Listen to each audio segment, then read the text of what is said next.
Welcome to Suvendu academy. Suvendu একাডেমিতে তোমাদেরকে স্বাগত। আমি শুভেন্দু কুমার বেরা। আমরা গত পর্বে ষষ্ঠ শ্রেণীর বিন্দু, রশ্মি, রেখাংশ, রেখা নিয়ে আলোচনা করেছিলাম এবং কিছু অঙ্কও করেছিলাম। ঠিক আছে, আজও আমরা সেই চ্যাপ্টারের এক্সাম এক্সারসাইজ 14তে তারই কিছু অঙ্ক বাকি ছিল, সেগুলো নিয়ে আমরা আজকে আলোচনা করব। তার আগে একটু জাস্ট বলে রাখি সবাইকে, এই ব্যাপারটা নিয়ে আসলে আরেকবার আলোচনা করে দিই। বিন্দু কি নিশ্চয়ই জানো, একটা সমতলের উপর একটা নির্দিষ্ট বিন্দু হচ্ছে দৈর্ঘ্য, প্রস্থ, উচ্চতা কিছুই নেই, শুধুমাত্র অবস্থান আছে, সেটাই হচ্ছে বিন্দু।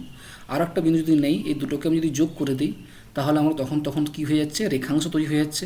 এবার একটা রেখাংশকে যদি একটু বর্ধিত করে যদি একটা তীর চিহ্ন দিই তখন সেটা তৈরি হয়েছে রশ্মি। ঠিক এদিকে যখন একটা রশ্মি টানবো, বির দিকে যখন একটা টানবো তখন একটা রশ্মি, বি এর রশ্মি তৈরি হয়েছে। এবার টোটালটা হচ্ছে যখন এ বি কিন্তু বর্ধিত করে যদি দুদিকে তীর চিহ্ন দিয়ে দিই তখন সেটা হয়ে যাচ্ছে রেখা বা রেখাংশ। ঠিক আছে, এরপর একটা বিন্দু দিয়ে আমি বলেছিলাম একটা বিন্দু দিয়ে অসংখ্য সরলরেখাংশ অঙ্কন করা যায়, বলা হয়েছিল, তোমরা আগেও বলেছিলাম। এবার আমি যদি তিনটা বিন্দু পরপর নিয়ে নিই, বা আরও যদি এক্স ওয়াই জেড তিনটা বিন্দু নিয়ে নিই, বা চারটা বিন্দু এইভাবে পরপর করে চারটা বিন্দু নিয়ে নিই, এগুলোকে যদি আমরা বর্ধিত যোগ করে দিই তাহলে আমরা কী কী পাবো, তিনটা বিন্দুতে দেখতে পাচ্ছিলাম, তিনটে বিন্দু দিয়ে দেখতে পাচ্ছিলাম তিনটে সরলরেখা টানা যাচ্ছে। আবার একসময় দেখা যাচ্ছে তিনটা বিন্দু দিয়ে কী হচ্ছে, একটাই সরলরেখা টানা যাচ্ছে। ঠিক আছে, এটাকে বলা হয়েছিল সমবিন্দু সরলরেখা, সমবিন্দু সরলরেখাংশ। তারপর এখানে দুটোকে যোগ করে দিলে আমরা কী কী পেয়েছিলাম, এখানে নিশ্চয়ই মনে আছে, সমান্তরাল লাইন বলেছিলাম আমরা, পি কিউ এস আর, ধরো সমান্তরাল লাইন, এইভাবে পি কিউ সমান্তরাল এস আর, ঠিক আছে, পি এস সমান্তরাল কিউ আর। একটা সমান্তরাল লাইনের উদাহরণও বলেছিলাম, আমরা ছবি দেখিয়েছিলাম, এই ছবি দেখিয়েছিলাম, এই কি ট্রেন লাইন পাত দেখিয়েছিলাম, এটা হচ্ছে সমান্তরাল লাইন। ঠিক আছে, এগুলো আমরা দেখিয়ে দিয়েছিলাম আগের দিন। ওকে, আর এ বিন্দু বি বিন্দু এগুলো হচ্ছে প্রান্ত বিন্দু, ছেদ বিন্দু বলতে পারো, দুটো লাইন দুটো একটা জায়গায় গিয়ে ছেদ করছে, ছেদ বিন্দু বলতে পারো। ঠিক আছে, এগুলো আমরা আগে পড়েছিলাম, বলেও দিয়েছিলাম। আজকে আমরা বাকি যে অঙ্কগুলো আছে সেগুলো আমি দেখে নিই। প্রথম যে অঙ্কটা বাকি আছে কোষে দেখি 14 এর, সেটা একটু দেখে নিই। কোষে দেখি 14, এই ছবি অঙ্কটা কাঁচের দাগ থেকে বাকি ছিল, একটা ছবি দেওয়া আছে, দেখো দেখতে পাচ্ছ একটা ছবি দেওয়া আছে সুন্দর করে। 1 নম্বর বলেছে এই ছবি থেকে ছেদ বিন্দুগুলো লিখি। তাহলে ঠিক আছে, ছেদবিন্দু নিশ্চয়ই বুঝতে পারছো কোনগুলো ছেদবিন্দু হবে। ছেদবিন্দু কোথায়, যখন একটা বিন্দু এই জায়গায় এই লাইনটা গিয়ে একটা জায়গায় যখন মিট করেছে সেটাই হবে তাদের কি ছেদ। ধরো এইখানে এ বিন্দু, বি বিন্দু, সি বিন্দু এগুলো কী করছে, ছেদ করেছে, তাহলে এই ছেদ বিন্দুগুলো পরপর বের করতে বলেছে। তো উত্তরটা এইভাবে লিখে দিলাম। 1 নম্বর দেখো A F B D C E O. ঠিক আছে, এ বিন্দুতে ছেদ করেছে, এ বিন্দুতে ছেদ করেছে, বি বিন্দুতে ছেদ করেছে, ডি বিন্দুতে ছেদ করেছে, সি বিন্দুতে ছেদ করেছে, ই বিন্দু ছেদ করেছে, এগুলো আর ও বিন্দুতে ছেদ করেছে। বুঝতে পেরেছো, তার ছেদ বিন্দু যেখানে যেখানে প্রতিটা লাইন গিয়ে ছেদ করেছে সেটাই হবে তার ছেদ বিন্দু। ঠিক আছে, বুঝতে পেরেছো তো? ব্যাস, ভিডিওটা প্রথম থেকে শেষ পর্যন্ত দেখো, তাহলে বাকি অঙ্কগুলো সবগুলো বুঝতে পেরে যাবে এবং করে যাবে। ঠিক আছে, ব্যাস এটাই হচ্ছে আমরা আগের দিন বলা হয়েছিল, যেহেতু এটাই ওইগুলো হচ্ছে একটা লাইন আরেকটা লাইনে গিয়ে যখন যোগ হবে সেটাই হবে তার ছেদ বিন্দু, তাহলে এই বিন্দু হলো ছেদ বিন্দু। ওকে, ব্যাস। এবার 2 নম্বর বলেছে সমরেখ বিন্দু আলাদা করি ও লিখি। সমরেখ বিন্দু নিশ্চয়ই বুঝতে পেরেছো, সমরেখ বিন্দু কাকে বলবো, এই যে সমরেখ বিন্দু, এই যে সমরেখ বিন্দু, সমরেখ বিন্দু এ এফ বি, এই যে এই ব্যাপারগুলো সমরেখ বিন্দু, সমরেখগুলো কোনগুলো, উত্তরটা এইভাবে লিখবে A F B, A F B. দেখো তিনটা বিন্দু একটা লাইনের উপর আছে, এগুলো হলো সমরেখ বিন্দু। ঠিক আছে, ঠিক একই রকম দেখো বি ডি সি, ঠিক আছে, বা এ ও ডি, এই তিনটা বিন্দু, এ বিন্দু ও বিন্দু ডি বিন্দু একটা লাইনের উপর আছে। ঠিক আছে, এ ই C, A E C, A E C, একটা বিন্দু, এই তিনটা বিন্দু এই লাইনটার উপর আছে। ঠিক আছে, এইগুলো হচ্ছে আমাদের কি সমরেখ বিন্দু। বুঝে গেছে, এগুলো কি বলা হয়, সমরেখ বিন্দু। ওকে, ব্যাস। 3 নম্বর বলেছে সরল রেখাংশগুলি আলাদা করে লিখি। সরল রেখাংশ, রেখাংশ নিশ্চয়ই জানো, রেখাংশ অনেকগুলোই হয়, যেমন এ B, A E, B A, দুটো বিন্দু রেখাংশ হতে হলে কি হয়, দুটো বিন্দু, ধরো এ বিন্দু এ বিন্দু, তাহলে এটা যদি যোগ করে দিই এটা হয়ে যাবে কি রেখাংশ। আবার একরকমভাবে এ বিন্দু বি বিন্দু, এটাকে যদি যোগ করে দিই এটা হয়ে যাবে কি রেখাংশ। এইভাবে কতগুলো রেখাংশ, বুঝতে পেরেছো, এ পুরোটা যদি হয় এ বি হবে, এ এফ হবে, এফ বি হবে, বি ডি হবে, ডি সি হবে, বি সি হবে, এইভাবে এতগুলো সরলরেখাংশ আমরা লিখতে বলেছি। আমরা পরপর করে এইভাবে আমরা লিখে দিলাম, 3 নম্বর উত্তরটা এইভাবে লিখবে A B, A B F, B C, B D, D C, A C, A E, E C, A D, A O D, B E, B O A, C F, O C, O F, এতগুলো হচ্ছে আমাদের কি সরল রেখাংশ। বোঝা গেছে, পরপর দুটো বিন্দু যেখানে কি যোগ হচ্ছে সেটাই আমরা নিয়ে নেবো, সেটাই হচ্ছে সরল রেখাংশ। বোঝা গেছে কি বললাম? ব্যাস। 4 নম্বর বলেছে সমবিন্দু সরলরেখাংশগুলো লিখি, শুধু সমবিন্দু সরলরেখাংশগুলো। ওদেরকে দেখো কী কী হবে, A B, A D, A C. দেখো A B, A D, A C, ঠিক ঠিক আছে। এটা কি সমবিন্দু সরলরেখা কি না, একটা বিন্দু দিয়ে যখন দুটো হোক বা তিনটে হোক সরলরেখা টানা গেছে সেটাই হবে সমবিন্দু সরলরেখাংশ। আমরা আগে বলেছি সমবিন্দু সরলরেখা কি না, একটা বিন্দু দিয়ে যখন তিন বা তিনের বেশি সরলরেখাংশ টানা যাবে সেটাই হবে কি সমবিন্দু সরলরেখাংশ। দেখতে পাচ্ছি এ বিন্দু দিয়ে এবি টেনেছি, এডি টেনেছি, এসি টেনেছি, ঠিক একই রকম বি বিন্দু দিয়ে বিসি টেনেছি, বিএ টেনেছি, বিই টেনেছি, এইভাবে পরপরগুলো সি বিন্দু দিয়ে সিবি, সিএফ, সিএ, ও বিন্দু ওডি, ওই, ওএফ, ওবি, ওসি, ওএফ, এগুলোই হচ্ছে তাদের কি সমবিন্দু সরলরেখাংশ। বোঝা গেছে সকলে? ব্যাস এই ছিল আমাদের প্রথম 5 নম্বর দাগের কোশ্চেন উত্তর। 6 কোশ্চেনে দেখো, এই ঠিক বলেছে, 6তে বলে ঠিক হলে ঠিক চিহ্ন দেয়, ভুল হলে এক্স মানে গুণিতক চিহ্ন দিতে বলেছে।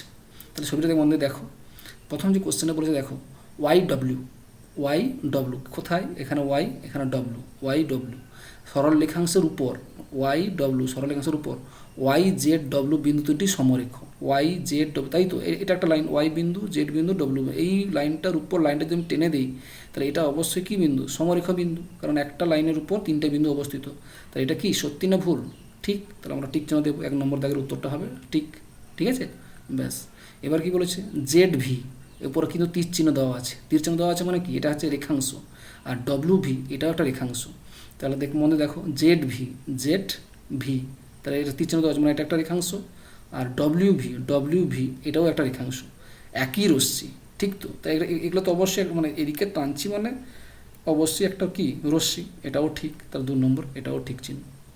আচ্ছা, তারপর কি বলেছে জেড ভি রেখাংশ, জেড ভি এটা একটা রেখাংশ চিহ্ন উপর দিয়েছে রেখাংশ, আর জেড এক্স এদিকে মানে এদিকে একটা রেখাংশ দিচ্ছে জেড ভি, আর উল্টো দিকে একটা দিয়েছে জেড এক্স। তাহলে দুটো বলেছে একই রশ্মি, নিশ্চয়ই নয়, একই রশ্মি নয়, এটা এদিকে গেছে, এটা এদিকে গেছে, তাহলে দুটো রশ্মি একই নয়, তাহলে এটা কি ভুল, তাহলে গুণিতক চিহ্ন দেবো, 3 নম্বর উত্তরটা হবে ভুল, গুণিতক চিহ্ন দেবো।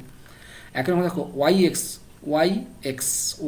এক্স এটা রশ্মি মানে তীর চিহ্ন এই দিকটা দিয়েছে, ওয়াই এক্স তীর চিহ্ন এই দিকটা দিয়েছে, রশ্মির উপরের জেড বিন্দু অবস্থিত, তাই কি ওয়াই এক্স না ওয়াই থেকে এক্সের দিকে মানে এদিকে আছে, ওয়াই থেকে শুরু হয়েছে এক্সের দিকে, এইদিকে তীর চিহ্ন আছে, তো জেডটা তো উল্টো ধারে আছে তাই না, তখন জেড বিন্দু এটা বিন্দু না, এটা তাহলে ঠিক কী বলছো, উপরে কি আছে, নিশ্চয়ই নেই, তাহলে এটা ভুল, এটাও ভুল উত্তর। কেন বোঝা গেছে? ব্যাস ছবিটা দেখবে, ছবি দেখে তোমরা ঠিকঠাক উত্তর দিতে পারবে। ওকে, চলো 6 নম্বর হয়ে গেল। এবার আমরা 7 নম্বর কোশ্চেনে দেখে নিই।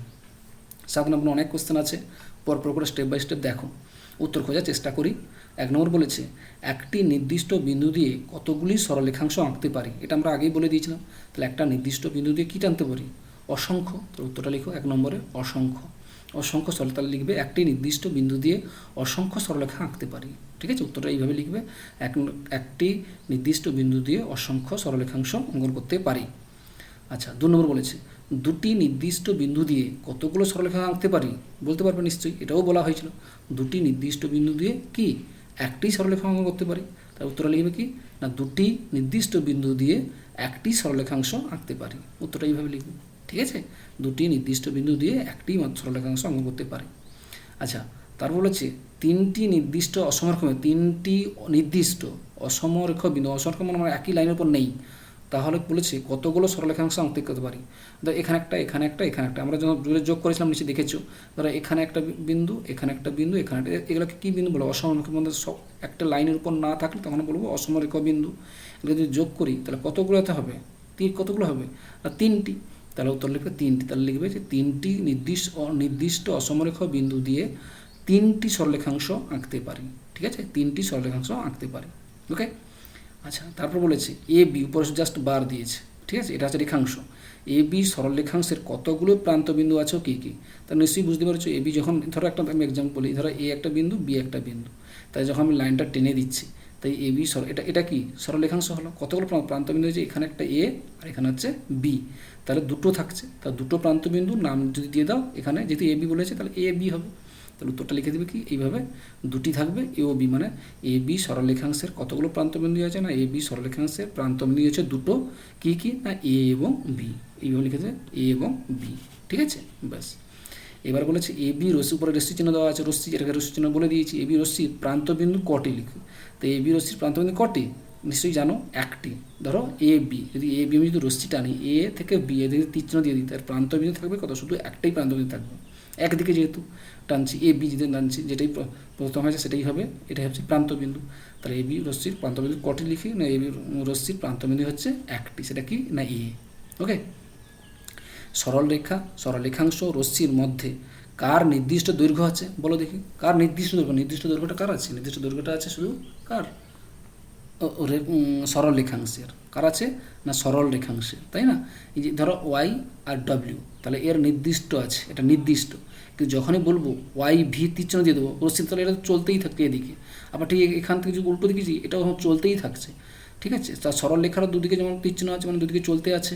রশ্মির যখন একদিকে তীর মানে একদিকে চলতেই আছে, এটা নির্দিষ্ট নয়।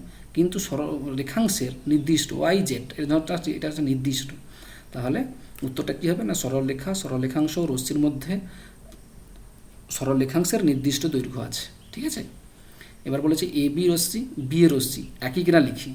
A B Rashmi R B এর রশ্মি একই কি, এ বি রশ্মিটা বির দিকে যাচ্ছে আর বি এর রশ্মিটা এর দিকে তীর চিহ্ন চলে যাচ্ছে, তাহলে রশ্মি একই নিশ্চয়ই না, কী লিখবে একই নয়, A B Rashmi O B রশ্মি একই নয়।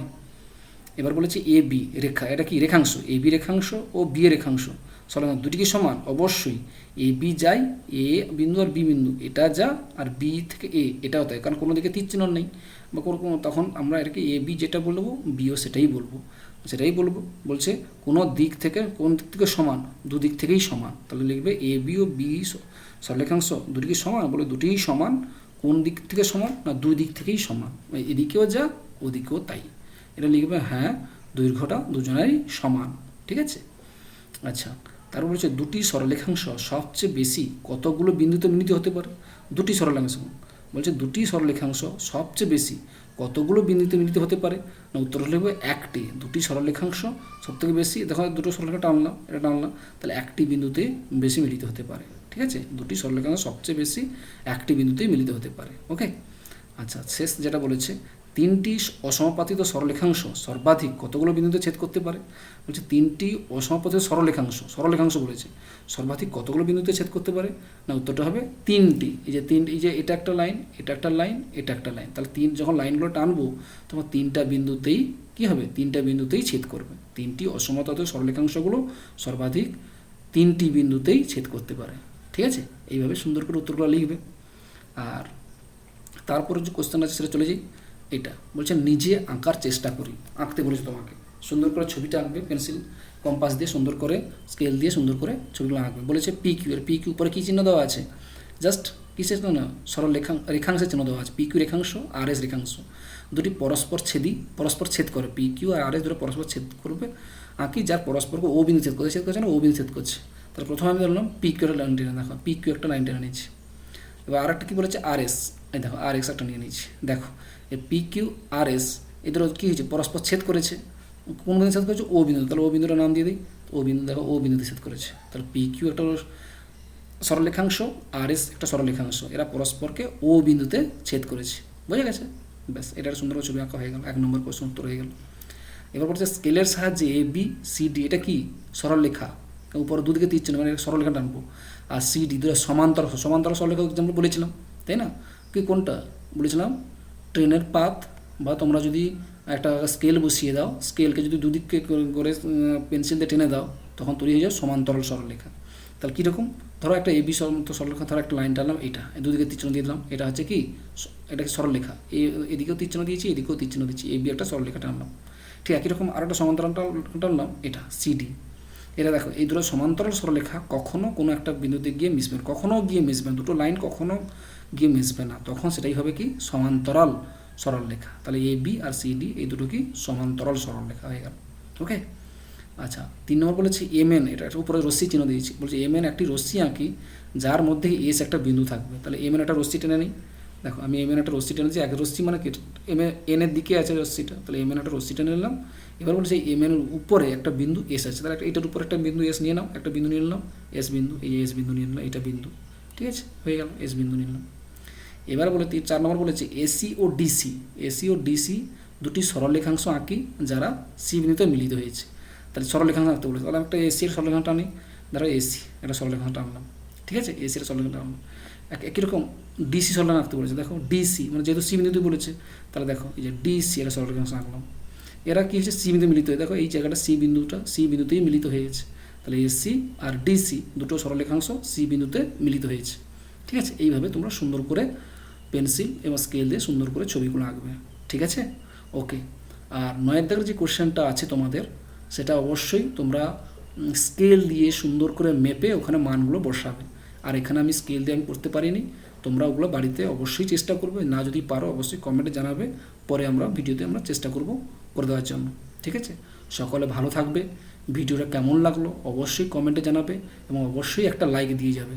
ঠিক আছে, আর যারা নতুন অবশ্যই চ্যানেলটাকে সাবস্ক্রাইব করবে, আর সাবস্ক্রাইব করলে আমরা পরের ভিডিওতে তোমরা আরও অনেক কিছু নতুন নতুন ভিডিও তোমরা দেখতে পাবে। সকলকে আরেকবার ধন্যবাদ, সবাই ভালো থাকো, সুস্থ থাকো।